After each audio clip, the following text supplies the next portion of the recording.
اللہ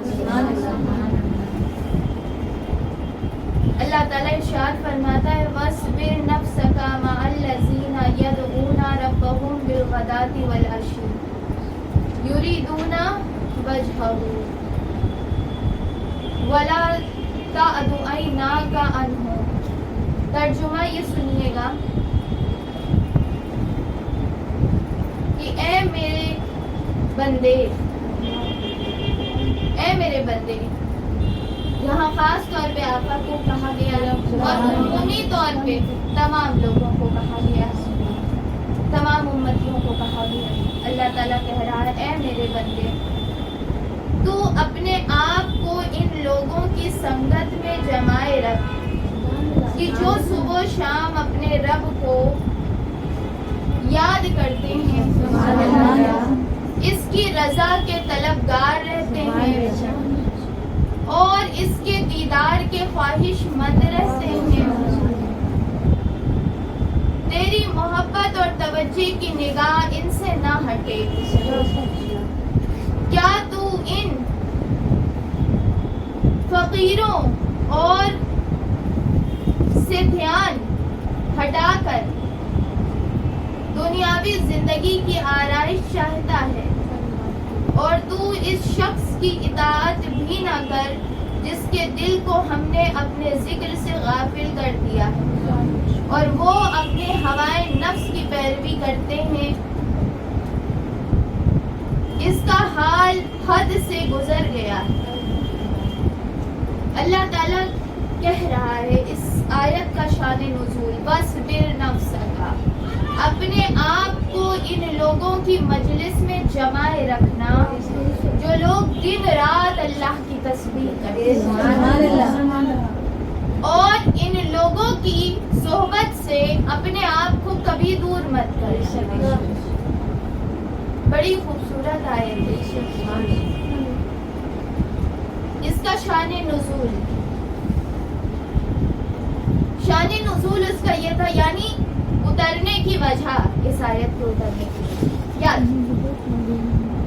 اس آیت کے اترنے کی وجہ یہ تھی کہ کفار مکہ میں سے جو سرداران قریش تھے، جو اپنے آپ کو بڑا اونچا سمجھتے تھے اور پیسے والے تھے، مال و دولت والے تھے، جاہ و منصب والے تھے، جس کو وہ سرمایہ دار، پیسے والے، حکومت والے، زمینوں والے، مکانوں والے، آسائش میں رہنے والے لوگ، کفار مکہ، کہ جن کے بارے میں اللہ تعالیٰ کہہ رہا ہے کہ یہ وہ لوگ ہیں کہ جن کو ہم نے ان کے دل کو ہدایت سے غافل کر کے رکھا ہوا، ان کو کبھی ہدایت نہیں مل سکتی، یہ غافل لوگ ہیں۔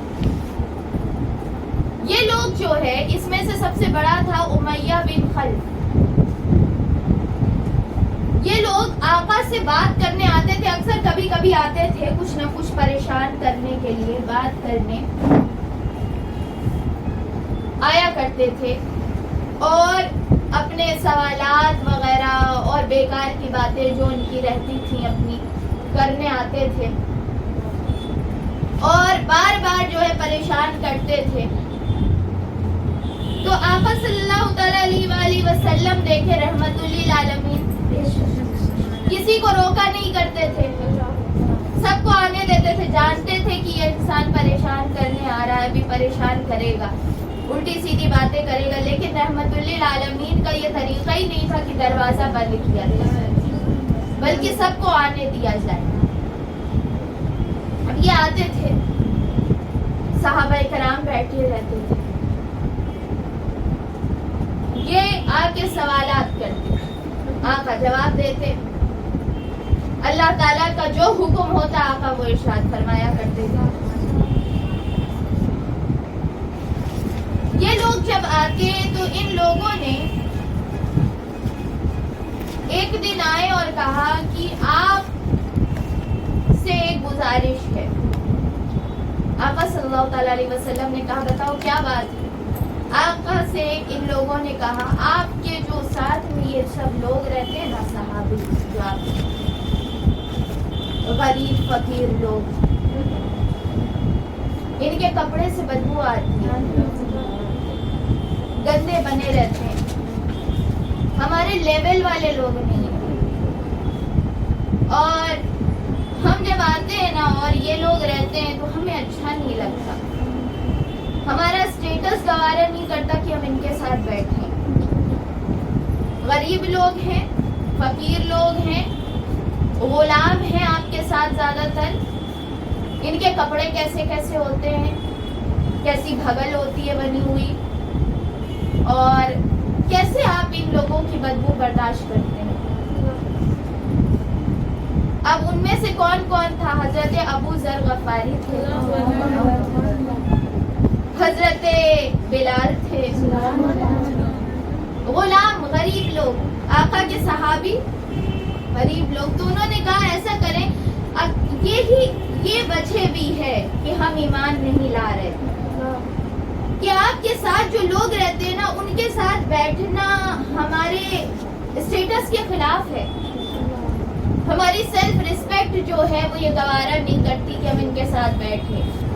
تو ہم جو ہے نا آپ ان کو ہٹا دیں، آپ ان لوگوں کو ہٹا دیں، ایسے ایسے لوگوں کے ساتھ آپ بھی جو بیٹھتے ہیں نا اس سے آپ کی بھی عزت کم ہو رہی ہے، اور بڑے بڑے جو لوگ ہیں، جو سرمایہ دار، عزت والے، خاندان والے، پیسے والے جو لوگ ہیں، اسی لیے آپ کے پاس زیادہ نہیں آتے اور ایمان نہیں لا رہے کہ آپ ایسے ایسے لوگوں کو بیٹھا کے رکھتے ہیں، تو ہم ان کے ساتھ کیسے بیٹھیں؟ وجہ یہ بھی ہے ایمان نہیں لانے کی۔ تو آپ لہٰذا ان لوگوں کو ہٹا دیں، بھگا دیں، ان لوگوں کو بھگا دیں، اور جو ہے آپ اگر ان لوگوں کو بھگا دیجئے گا تو ہم بھی ایمان لے آئیں گے، اور ہم اپنے ساتھ اپنے لوگوں کو بھی، اپنے گروہوں کو بھی لے کر آئیں گے، اور کافی زیادہ لوگ ایمان لے آئیں گے۔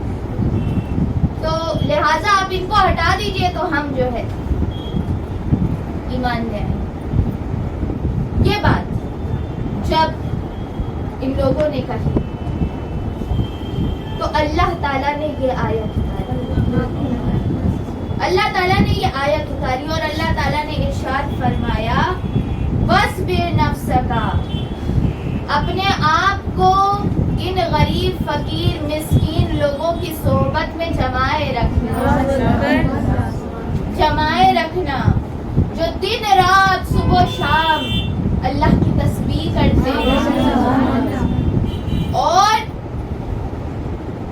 جن کا مقصد صرف یہ ہوتا ہے کہ وہ اللہ کو راضی کریں، اور وہ اللہ کے مکھڑے کے طلبگار ہوتے ہیں، اور اللہ تعالیٰ یہ کہہ رہا ہے کہ ان سے منہ موڑنے کا سوچنا بھی مت، کیونکہ اگر تم ان سے منہ موڑ لو گے، ان اللہ والوں سے منہ اگر موڑ لو گے تو تم دنیاوی زندگی میں مبتلا ہو جاؤ گے، یعنی دنیا کی محبت میں مبتلا ہو جاؤ گے۔ اور پھر اللہ تعالیٰ کہہ رہا ہے، اور جہاں تک ان لوگوں کی بات ہے جو یہ کہہ رہے ہیں کہ ان کو ہٹا دیجئے ہم ایمان لے آئیں گے، ان کے دلوں کو تو ہم نے پہلے ہی ہدایت سے غافل کر کے رکھا ہوا ہے، وہ کبھی ایمان نہیں لانے والے ہیں، اور ان کا ایمان لانا بھی اس شرط کے ساتھ جو وہ کہہ رہے ہیں، ان کا ایمان ان کے دلوں میں ہے بھی نہیں، اور نہ کبھی ان کے دلوں میں اس خراب نیت کے ساتھ ایمان ہو سکتا ہے، کبھی نہیں ہو سکتا۔ انہیں کو پہلے ہی سے ان کا سینہ جو ہے وہ ایمان سے دور ہو چکا ہے، ہم نے غافل کر دیا ہے، اور وہ حد سے زیادہ گزرنے والے ہیں، مطلب حد سے زیادہ گزرنے والے ہیں، کچھ بھی بولتے ہیں، آقا کے صحابیوں کو بول کے اپنی بولیوں سے تکلیف دیتے ہیں، آقا کو تکلیف دیتے ہیں، ایسی ایسی باتیں بولتے ہیں جس سے صحابہ کرام کے دل کو تکلیف پہنچے۔ تو جب یہ آیت نازل ہوئی اور پھر اس کے بعد یہ بھی کہا کہ کیسے کیسے کپڑے پہنے رہتے، جبکہ صحابہ کرام ہاں غریب تھے، بہترین کپڑے پہننے والوں میں سے نہیں تھے, سونے چاندی رکھنے والوں میں سے نہیں تھے, فقیر لوگ تھے, اللہ کے فقیر, دنیا کے فقیر نہیں, اللہ کے فقیر. یہ فقیر دوسرے ہوتے ہیں, دنیا کے فقیر دوسرے ہوتے ہیں. دنیا کے فقیر تو بہت بڑے بڑے تاج والے بھی فقیر ہیں دنیا کے, جو ہائے دنیا کرتا رہے وہ دنیا کا فقیر ہے. اور یہ جو تھے یہ اللہ کے فقیر تھے, یہ دن رات اللہ کی تسبیح کرتے, مست, جن کو آج کے دور میں قلندر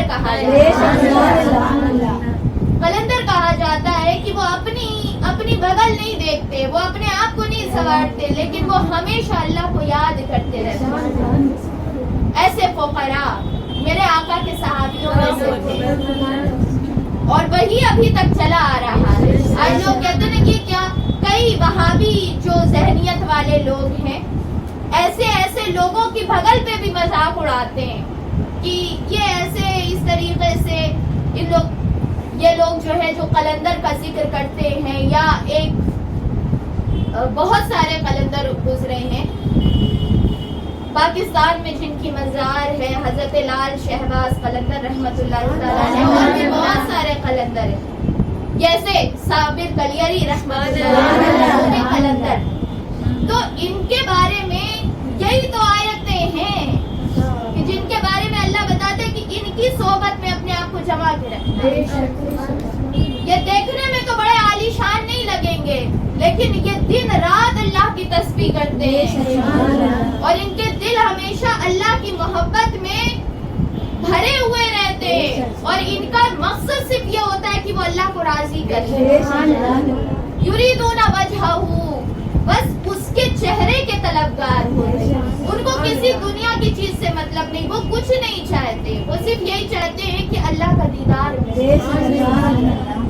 یہ قلندر لوگ. کبھی کبھی قلندر ایسے بھی ہوتے ہیں لوگوں کہ وہ قلندر جو ہوتے ہیں وہ کپڑے نہیں پہنتے, مطلب اس طریقے کا چوگا نہیں پہنتے, لیکن کسی کا دل جو ہے وہ قلندروں کی طرح, جیسے ہمارے شہر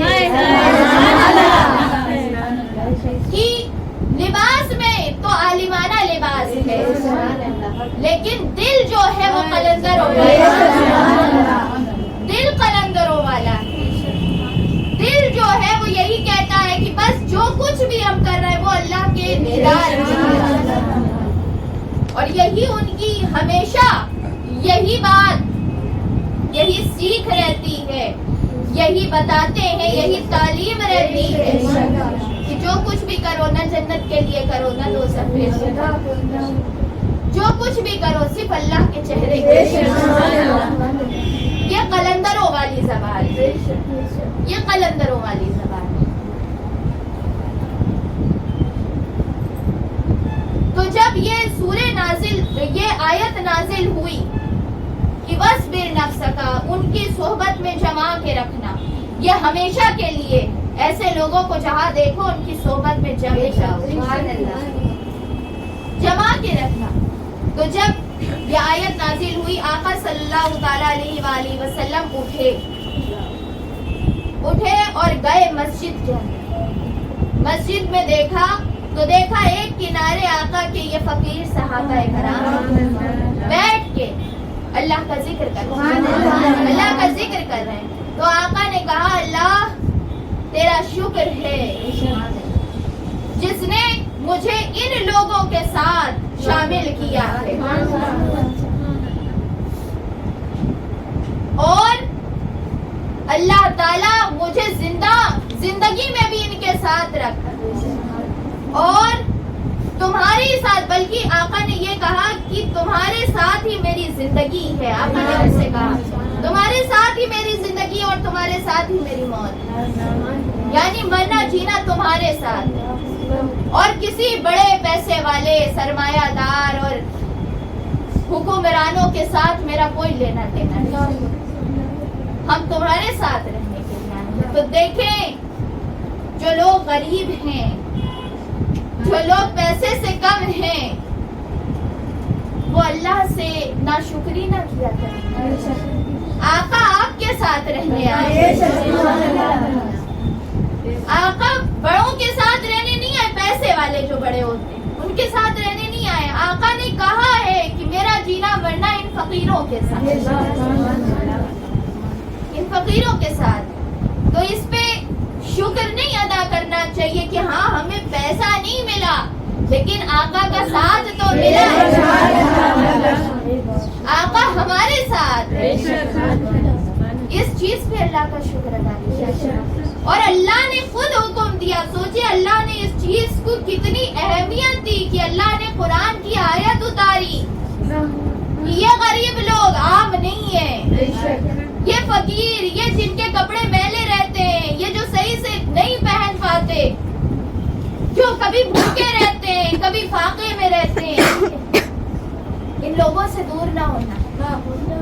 ان سے اللہ محبت کرتا ہے, ان سے اللہ کا رسول محبت کرتا ہے. لیکن وہ فقیر نہیں جو دن رات بس سوچتا رہے کہ پیسہ کہاں سے جمع ہو جائے. وہ فقیر جو دن رات اللہ کو یاد کرتا, جو دن رات اس کا دل یہ اس چیز میں لگا رہے کہ اللہ میرا کیسے راضی ہے, اس کے ساتھ.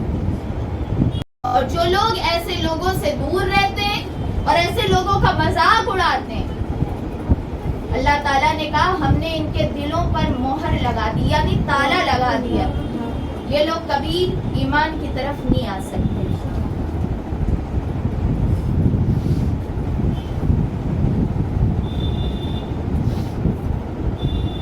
آگے اللہ تعالیٰ ارشاد فرماتا ہے, اور فرما دیجئے کہ یہ حق تمہارے رب کی طرف سے ہے, بس جو چاہے ایمان لے آئے اور جو چاہے انکار کر دے. بے شک ہم نے ظالموں کے لیے دوزخ کی آنکھ تیار کر رکھی ہے, جس کی دیواریں انہیں گھیر لیں گی, اور اگر وہ پیاس اور تکلیف کے باعث فریاد کریں گے تو ان کی فریاد رسی ایسے پانی سے کی جائے گی جو پگھلے ہوئے تانبے کی طرح ہوگا, جو ان کے چہرے کو بھون دے گا. کتنا برا مشروب یعنی پینے کی چیز ہے, اور کتنی بری آرام گاہ یعنی ان کا گھر ہے. یہ جہنمیوں کے بارے میں اللہ تعالیٰ فرما رہا ہے کہ جو لوگ ایمان نہیں لاتے اور بہانے کرتے ہیں, ایسے بہانے جو کفار مکہ نے کیے. اب دیکھیں انہوں نے جیسے یہ سارے بہانے آج بھی ہمیں کوئی عالم, کوئی دین کا نام لینے والا, کوئی اللہ کی باتیں کرنے والا جب ایسے بڑے پیسے والوں کی باتیں مانتا ہے اور ان کے طرف متوجہ زیادہ ہوتا ہے جو پیسے والے ہیں, اور غریب بیچارے مسلمانوں کو وہ عالم اور وہ علماء کرام کا فیض نہیں مل پاتا, اور وہ فیض دینا بھی گوارا نہیں کرتے غریبوں کو.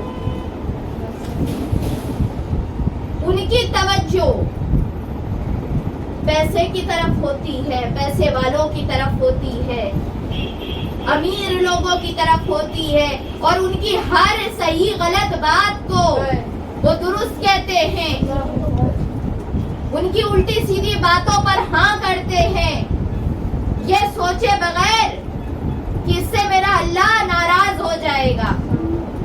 ہمیں اللہ کی بات ماننی چاہیے, نہ کہ ان پیسے والوں کی بات. ہمیں اللہ رزق دیتا ہے, ہمیں اللہ کھلاتا ہے, ہمیں اللہ نے پیدا کیا ہے, نہ کہ ان پیسے والوں نے کیا ہے.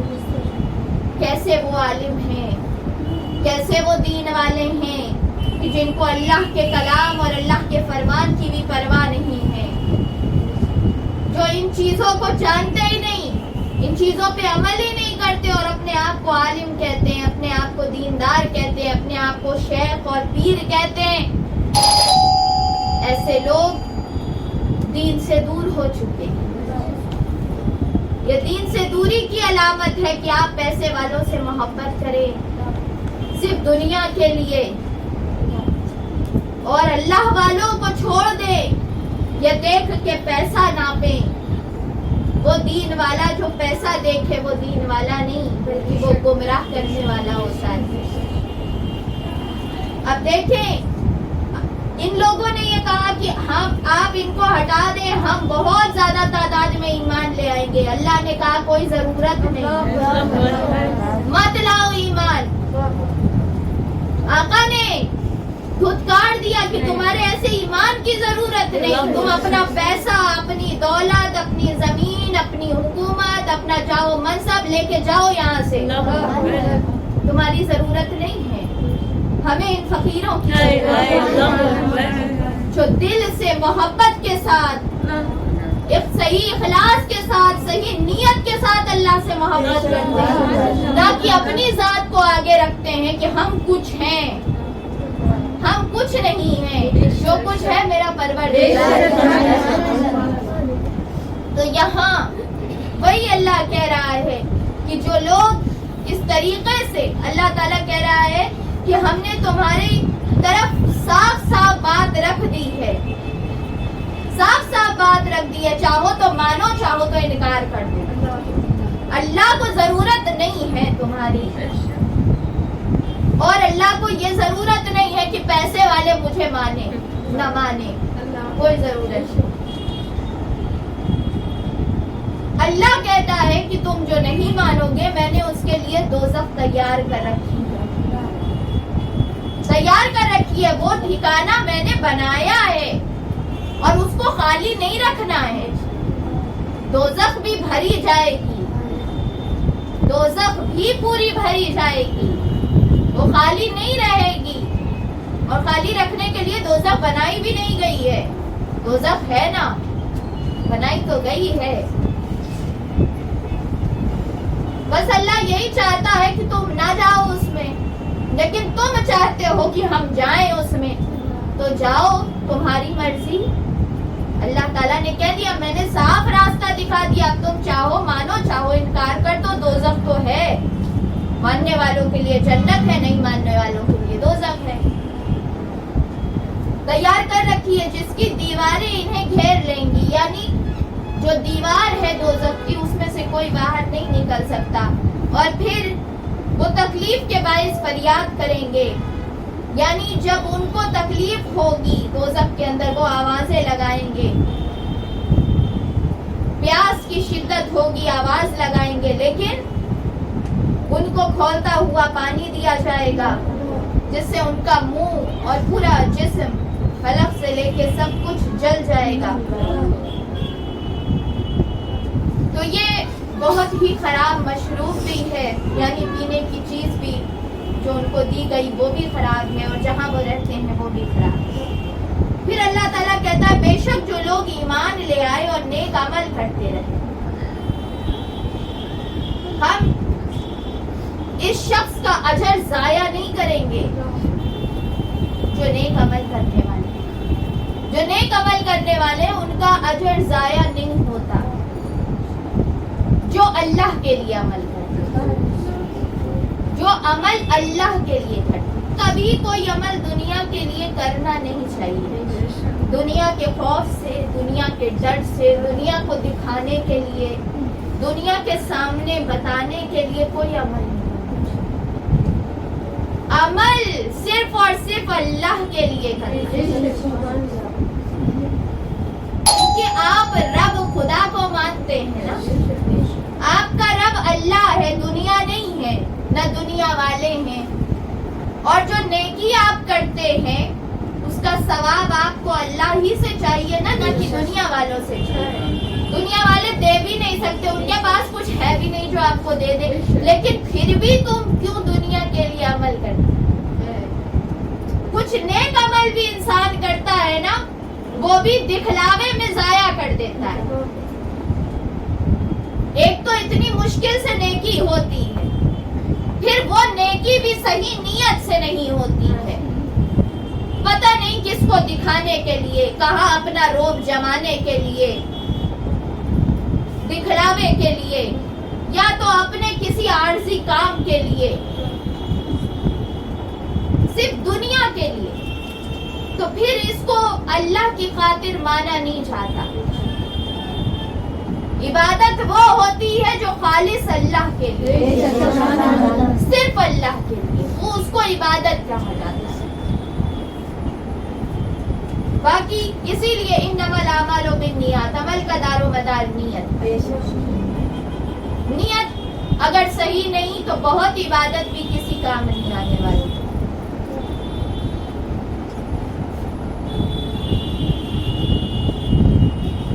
پھر اس کے بعد اللہ تعالیٰ ارشاد فرماتا ہے ان لوگوں کے لیے نہ ختم ہونے والا اجر ہے ہمیشہ کے لیے،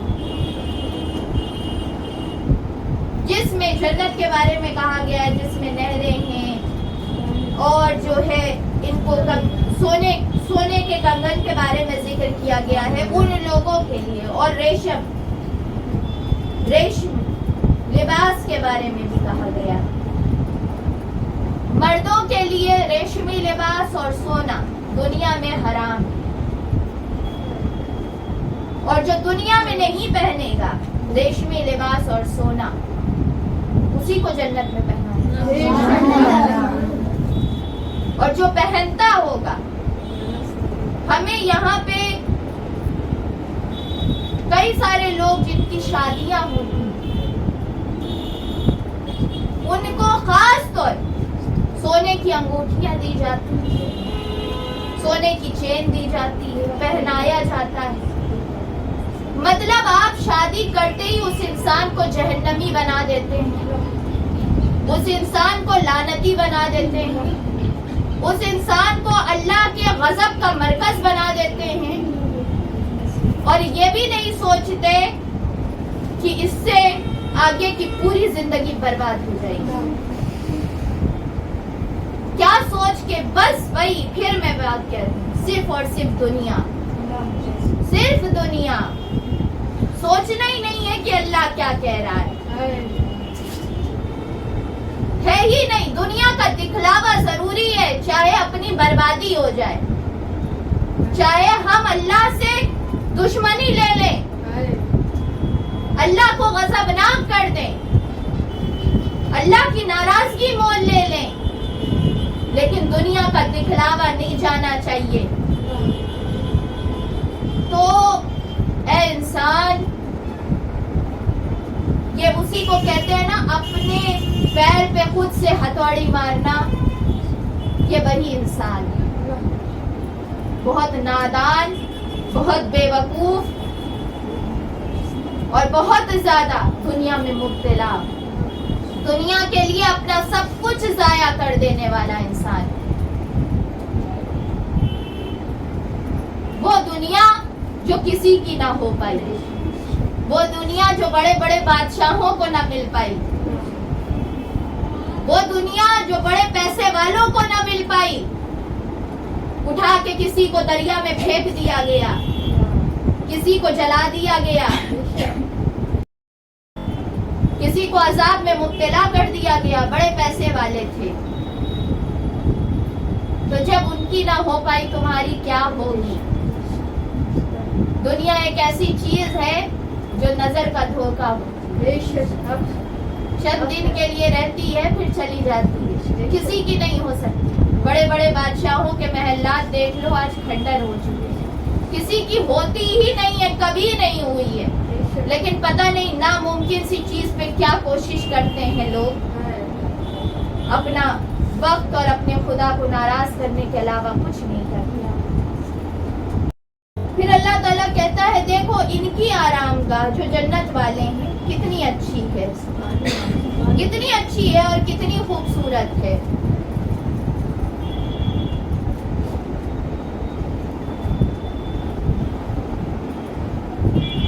پھر اس کے بعد ایک واقعہ کا ذکر آیا، پورا آج وہ نہیں بیان کر پائیں گے، تھوڑا ہی سا بیان ہوگا.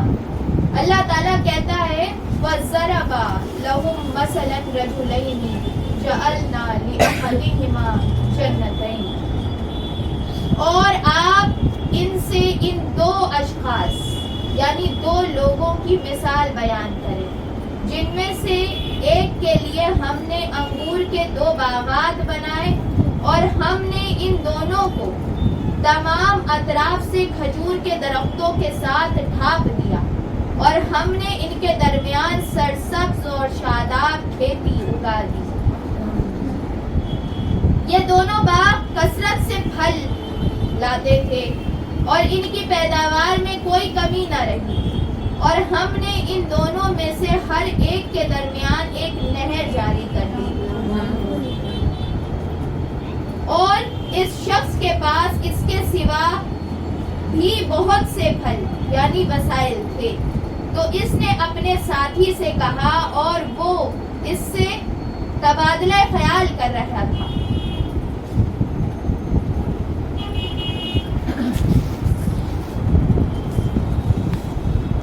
جگہ پاؤں گا. اس کے ساتھی نے اس سے کہا اور وہ اس سے تبادلہ خیال کر رہا تھا کہ کیا تو نے اس رب کا انکار کیا ہے جس نے تجھے اولاً مٹی سے پیدا کیا، پھر ایک تولدی قطرے سے، پھر تجھے جسمانی طور پر پورا مرد بنا دیا. لیکن میں تو یہ کہتا ہوں کہ وہی اللہ میرا رب ہے اور میں اپنے رب کے ساتھ کسی کو شریک نہیں. اور جب تو اپنے باغ میں داخل ہوا تو نے کیوں نہیں کہا ماشاء اللہ لا قوت الا باللہ، وہی ہونا ہے جو اللہ چاہتا ہے اور کسی کو کچھ طاقت نہیں مگر اللہ کی مدد سے. اگر تو اس وقت مجھے مال اور اولاد میں اپنے سے کمتر دیکھتا ہے تو کیا ہوا؟ کچھ بعید نہیں کہ میرا رب مجھے تیرے باغ سے بہتر عطا فرمائے اور اس باغ پر آسمان سے کوئی عذاب بھیج دے، پھر وہ چٹیل زمین بن جائے. یہ چیز پورا واقعہ ہے. یہاں پر دو بھائیوں کا ذکر ہوا ہے، دو بھائیوں کا ذکر ہوا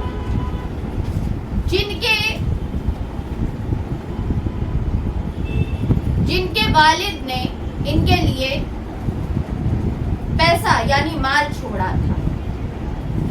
دو آدمیوں کا حال ہے، ایک کو کافر کہا گیا ہے، ایک کو مومن کہا گیا ہے. اور دو آدمی کی جو بھائی تھے ان کے جو کافر تھا اس کا نام قرطوس تھا اور جو مسلمان تھا اس کا نام یہودا تھا.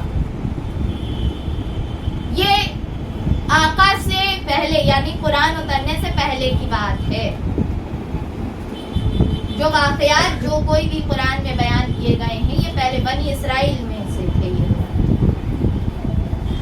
تو ان کے والد نے ان کے لیے مال چھوڑا تھا اور 8,000 دینار تھے، 8,000 دینار جو ان کے لیے چھوڑے تھے. انہوں نے دونوں کو حصے میں بانٹا. 8,000 دینار کو دو حصے کیے. کافر نے 1,000 کی زمین خریدی اور مومن نے اپنے بھائی کے وہ 1,000 دینار جو اس کے حصے میں آئے اس نے کہا کہ میں اس دینار کی زمین جنت میں خرید لیتا ہوں اور اس نے وہ صدقہ غریبوں میں بانٹ دیا. پھر دوسرے بھائی نے جو ہے وہ پیسے کی زمین یعنی محل بنایا، بلڈنگ بنوائی، محل بنایا، اپنا بنگلہ بنایا. اس نے کہا کہ میں اتنے پیسے کو جنت میں محل بنوا لیتا ہوں اور اس نے اللہ کی راہ میں دیا اور کہا اللہ میرا محل جنت میں بنا دینا. پھر اس کے بعد اس نے جو ہے وہ باغات لگائے اسی پیسے سے. دوسرے بھائی کافر تھا، اس نے پھر اللہ کی راہ میں دیا اور کہا اللہ تو میرے لیے جنت میں باغ بنا دینا.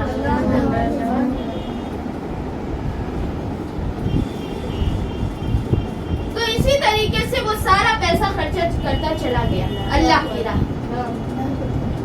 کی راہ اور سب جب چلا گیا تو وہ ہو گیا غریب دنیاوی طور پہ، لیکن تھا تو غنی، اور اللہ تعالیٰ اپنے لیے خرچہ کرنے والے کو کبھی ضائع نہیں کرتا۔ اب یہاں پہ میں روک کی یہ بات کہوں کہ یہاں پہ دو بھائیوں کا ذکر کیا گیا ہے، اور دونوں بھائیوں کا جو ذکر ہے نا، دونوں بھائی، ایک کو کہا گیا ہے مسلمان، ایک کو کہا گیا کافر۔ مسلمان اس کو کہا گیا ہے جو اللہ کے لیے خرچ کرنے میں ذرا پیچھے نہیں، اور جو اپنی دنیا بنانے میں لگا رہتا ہے اس کو کہا ہے اللہ نے کافر۔ تو یہ پیسہ جمع کرتا تھا اور اپنی دنیا بناتا تھا، اور یہ بھی ہے کہ یہ جو انسان پیسہ جمع کرتا تھا، یہ بلڈنگ بناتا تھا، یہ اپنے گھر بناتا تھا، یہ باغ بناتا تھا، اللہ کا انکار نہیں کرتا تھا، یہ کہتا تھا، تکبر کرتا تھا اپنی چیز کے اوپر، اپنے بھائی کو کم دیکھتا تھا، لیکن اللہ کا انکار نہیں کرتا تھا، اللہ کو مانتا تھا، لیکن پھر بھی اللہ نے اسے کافر کہا، پھر بھی کافر کہا، پھر بھی اس کو کافروں میں شمار کیا گیا۔ تو ہم بھی اپنا ایمان کو ذرا دیکھ لیں کہ ہمارا ایمان کہاں ہے،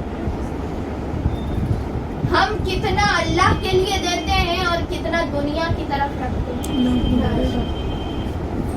مطلب ایک اللہ بہتر جانے، یہ چیز تو بہت ہی زیادہ سخت بات ہو جائے گی کہ ایک طرف آپ وہ پیسہ رکھ لیں جو اللہ کے لیے دیتے ہیں، ایک طرف اس پیسے کو رکھیں جو دنیا کے لیے خرچ کریں، اور پھر دیکھیے کون زیادہ ہے۔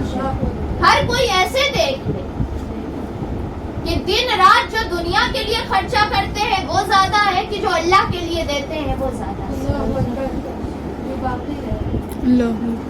کوئی آج کل کوئی بھی ایسا جو اپنے آپ کو بہت نیک کہتا ہو، وہ بھی اس چیز میں پیچھے ہے،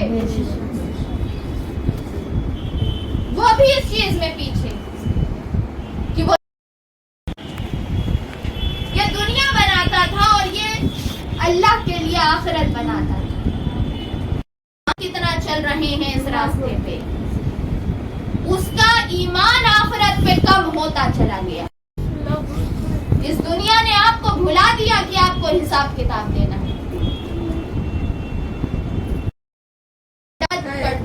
جب یہ قریب جاتا ہی کہتا بے وقوف، تم نے سب کچھ ضائع کر دیا، کیا ملا تجھے، کیا ملا تجھے یہ سب کر کے، تو نے سب کچھ ضائع کر دیا۔ اور وہ اس سے بات بھی نہیں کرنا چاہتا، اپنے دوسرے بھائی سے دور رہنے کی کوشش کرتا تھا، بات نہیں کرنا چاہتا تھا، تکبر کرتا تھا، اور جب اس سے بات کرتا، جب بھی اس کا آمنے سامنے ہوتا، جب بات کرتا تو اپنی بڑائی بیان کرتا، اپنی بڑائی بیان کرتا، میرے اتنی زمین، میرا اتنا باغ، میرے اتنے پھل، میرا اتنا منافع، اور وہ بیچارہ خاموش رہتا، وہ اس کو نیچا دکھاتا چلا جاتا، نیچا دکھاتا کہ اس کو اور اپنے اوپر ترس آئے۔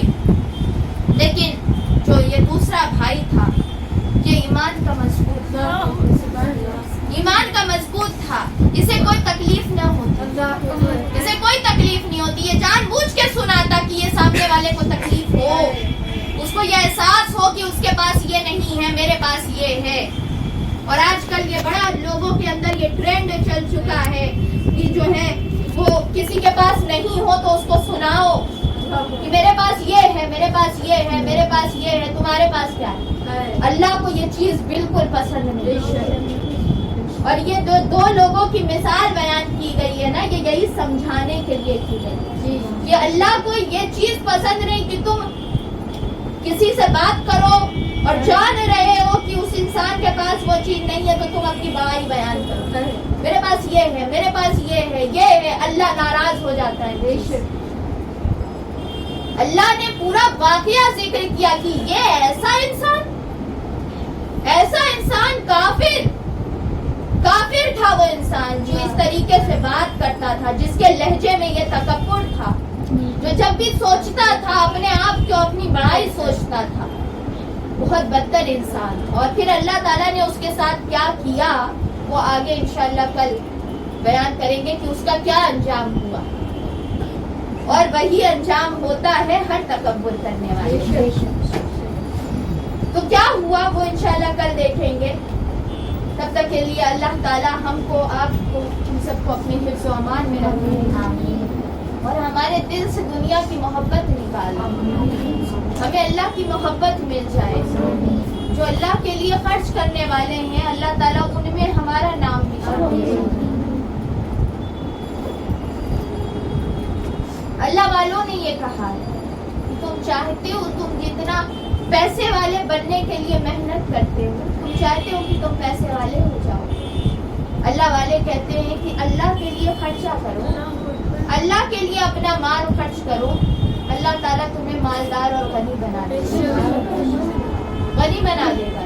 لیکن تم جتنا بچاؤ گے نا، ایسے دانت سے دبا کے جو پیسہ رکھتے ہو تم، یہ جو تمہاری حرکت ہوتی ہے نا کہ تم اتنی محبت کرتے ہو کہ اللہ کی محبت سے کہیں زیادہ مال کی محبت بڑھ جاتی ہے، تو پھر اللہ اس کو ضائع کر کے رہتا ہے۔ پھر اللہ تعالیٰ تمہارے آنکھ کے سامنے اس کو ضائع اور تمہیں رلا دیتا ہے اللہ تعالیٰ اس مال کو، اور تم اس وقت تک اس دنیا سے نہیں جاؤ گے تب تک تم رو نہ دو اس چیز کو۔ ضائع کرے گا اللہ، تمہارے سامنے ضائع کرے گا۔ تو اللہ سے ڈرو، کیونکہ بادشاہ وہی ہے، رب العالمین وہی ہے، تم نہیں ہو رب العالمین، تم نہیں ہو خدا، تم پروردگار نہیں ہو، پروردگار وہ ہے۔ اللہ تعالیٰ ہمارے حال پہ رحم فرمائے، آمین۔